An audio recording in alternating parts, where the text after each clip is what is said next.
Attention follows respect. Accusations are loud. Observations are quiet. She texted him late at night, a familiar probe into his world. "Are you awake?" He replied, his tone calm, a stark contrast to the late hour, finishing up some work. She pressed, nostalgia her weapon of choice. "I miss how you used to be more attentive." His response landed like a stone in still water. Attention follows respect. That message made her pause, the 3 dots of her typing bubble appearing and disappearing. Finally, she asked, "What do you mean by that?" He didn't hesitate. "I'm just noticing patterns I used to ignore." She tried to dismiss it with a laugh, a deflection she'd used 1,000 times before. "You're being so dramatic." His reply was swift and sharp. Clarity often sounds like drama to those who benefit from the confusion. The typing bubble flickered again, a visual sign of her inner turmoil. It appeared, vanished, and reappeared. "Are you accusing me of something?" she finally typed. "Accusations are loud," he wrote back. "Observations are quiet." The silence that followed was heavy, more unsettling than any argument they'd ever had. She scrambled to regain her footing, changing the subject. "So how was your day?" His answer was brief, a simple summary with no emotional hooks for her to grab onto. She could feel the chasm widening between them. "Are you angry with me?" she asked, hoping for a familiar fight. "Anger is an emotion I've moved past," he replied. That response scared her more than yelling ever could. In the days that followed, his messages grew shorter, but each word was honed, sharp, and precise. He stopped over-explaining, stopped justifying his existence.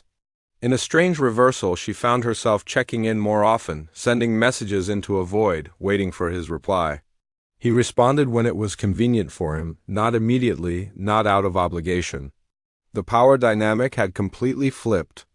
One night, unable to stand the distance, she asked the question that had been tormenting her, "Why are you pulling away?"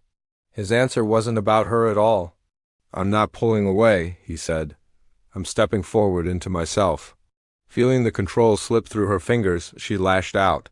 "You're acting so superior," he countered calmly. "Confidence only feels like a threat to the insecure." Defeated, she poured all her frustration and confusion into a long, emotional message, a wall of text designed to guilt and overwhelm him. He read it, and then, for hours, nothing. The silence was his response.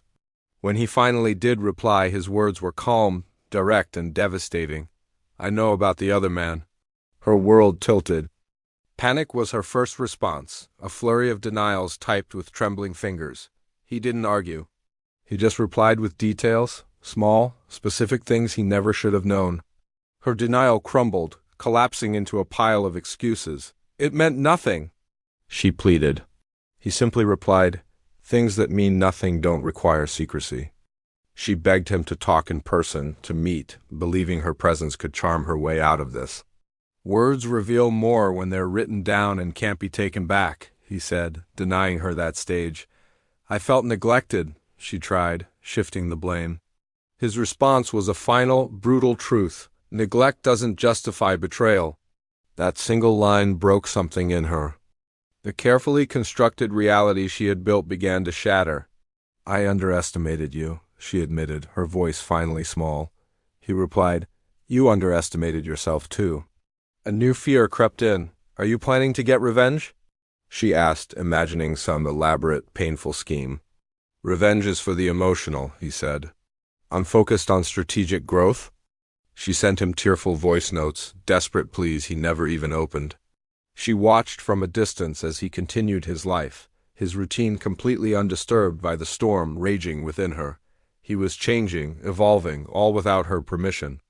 The man she thought she could manipulate, the man she had taken for granted, was gone. In his place was someone she didn't recognize, someone who didn't need her validation.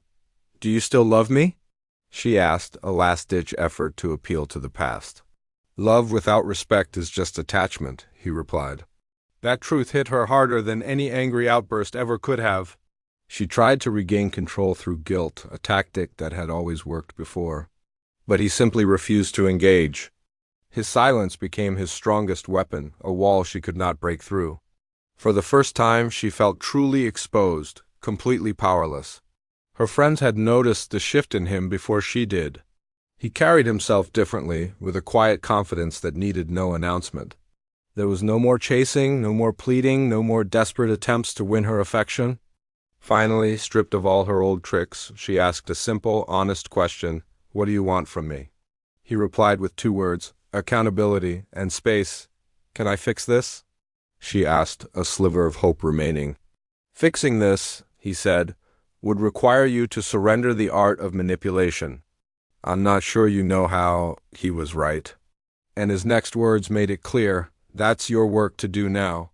"Not mine?" Days passed with almost no contact. She felt the void left by his constant attention, and she finally understood how much power she had lost. Not because he had taken it from her, but because he had simply stopped giving his away for free. She sent one final message, a genuine apology with no excuses attached. He acknowledged it with a cool respect, but no warmth. "This is where our paths separate," he wrote. She asked the final question, the one she was most afraid of. "Will you ever come back?" His last words to her would echo for a long, long time. An alpha doesn't return to a lesson he's already learned. The chat ended without drama, without a final fight. He archived the conversation without a hint of regret. And for the first time in a very long time, he felt light. Not victorious, not cruel, just free,